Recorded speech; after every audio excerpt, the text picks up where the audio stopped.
Hi, I thought I'd start by addressing the elephant in the room, which some people might think is the economy. Actually, the elephant in the room is fear. How many people have noticed a lot more fear lately? So let's just talk about that for a second, shall we? During times when you're afraid, you really got to get clarity about what's most meaningful to you, don't you? So how many people have noticed that you're starting to ask yourself, really get clear about what's meaningful to you? And how would you like to have clarity and confidence so that whether fear, crisis, no matter what happens, you know where you stand and who you are during those times? Would you be interested in that? Great. That's what I'd like to talk to you about tonight.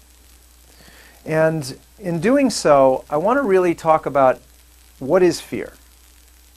Like, honestly, what is fear? Because when we're going through life, every time we run into a situation, we can go down one of two paths. We can take the path of the survivor, or we can take the path of the hero. And so you're up against fears. Now, for people that take the path of the survivor, fear feels like fear. But for people that take the path of the hero, fear feels like excitement. And I want to give you a special definition of the difference between fear and excitement.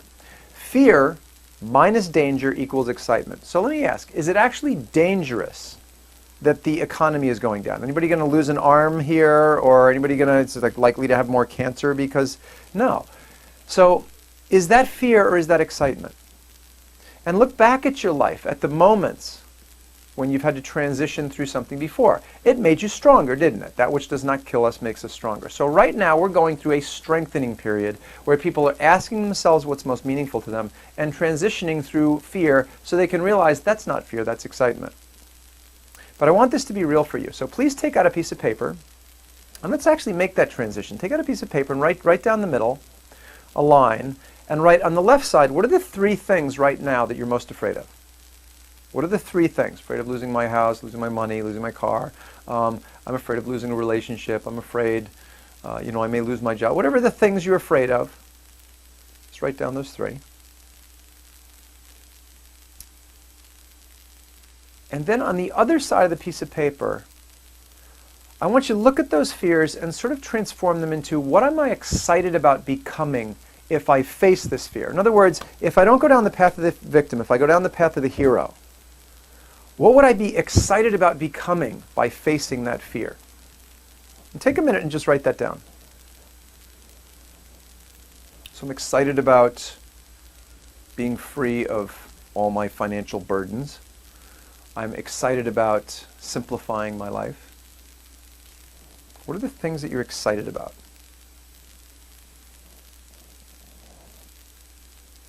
Great. Now, please, everybody get somebody in the room, just anybody that you could share this with. Just somebody you could tell, say, here's what I'm afraid of, and here's what I'm excited about. Here's what I'm afraid of, and here's what I'm excited about. Do that now. Everybody get someone in the room. Raise your hand if you don't have a partner. Okay, everybody get a partner? Good. And just take a minute and share with your buddy. One of you go first. Take a minute, share with your buddy.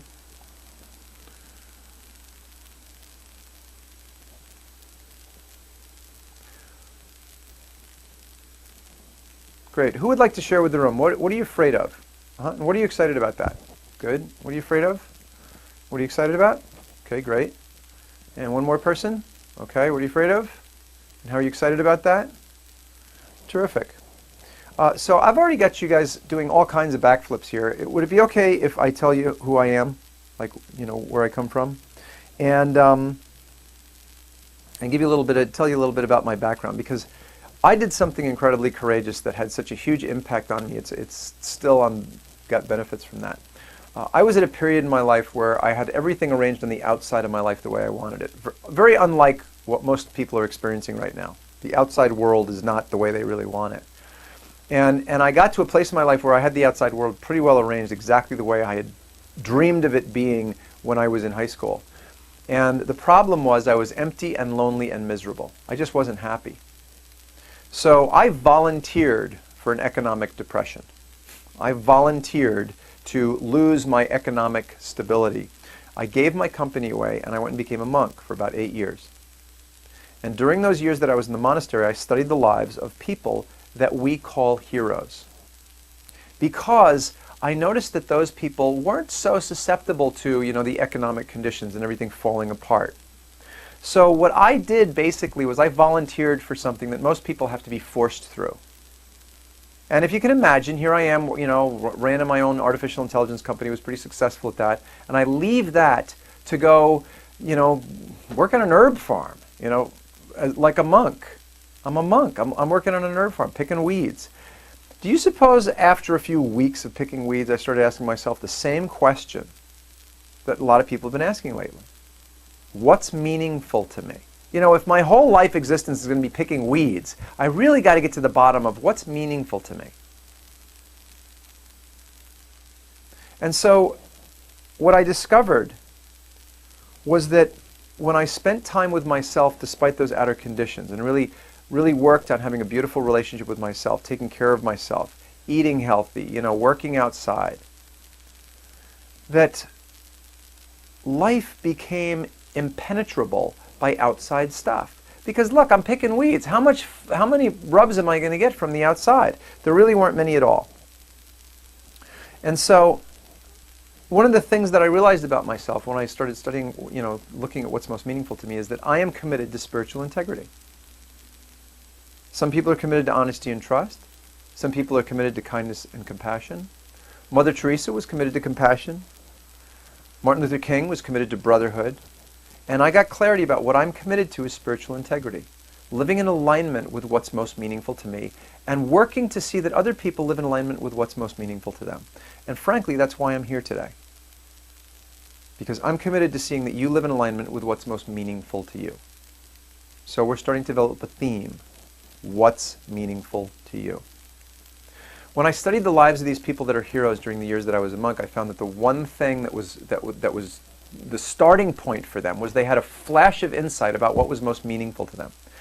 And that thing seemed to always look like a virtue. So I mentioned Mother Teresa was committed to compassion, and Martin Luther King was committed to brotherhood.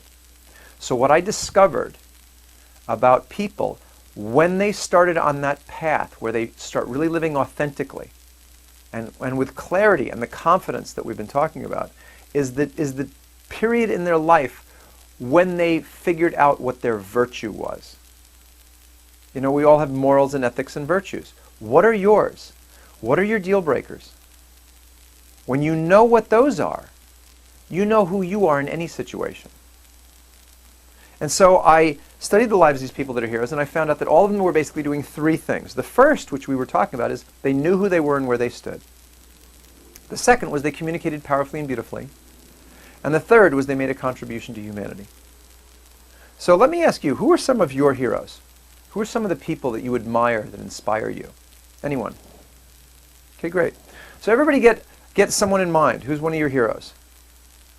And let me ask, did they do these three things? Know who they were and where they stood? Communicate powerfully? Make a contribution to humanity? Right, now wouldn't it be nice if you actually had a program you could go through to learn how to know who you are and where you stand? A program that would train you to communicate powerfully and beautifully. A program that would train you how to make a huge contribution to humanity. One of the things that was amazing to me when I was in college studying quantum physics was that we got very scientific about what works and what doesn't work. And when it comes to the human psyche, there are some things that just really, frankly, don't work. Indulging in victim-based behavior really doesn't work. Reading a lot of books really doesn't work, frankly, for self-transformation. It's when we practice what we read that actually makes a difference. Now, here's what's really funny. You don't even have to read it to practice. For instance, Pavlov, remember him? Ring the bell, feed the dog, ring the bell, feed the dog, ring the bell, the dog salivates. Did he show the dog a PowerPoint presentation? Did the dog read a book about how to salivate? Did he hand him a bunch of notes and give him an outline and say, here's what we're going to do now, and you're going to, you really got to be courageous? No, he just trained the dog's nervous system to ring the bell and feed the dog. And this is what I've spent the last 10 years working on. How do you train a nervous system? Human nervous system is the same as a dog's nervous system. We're a little more complicated because we can think, but by and large, if I can get a human being to do the same thing over and over and over and over and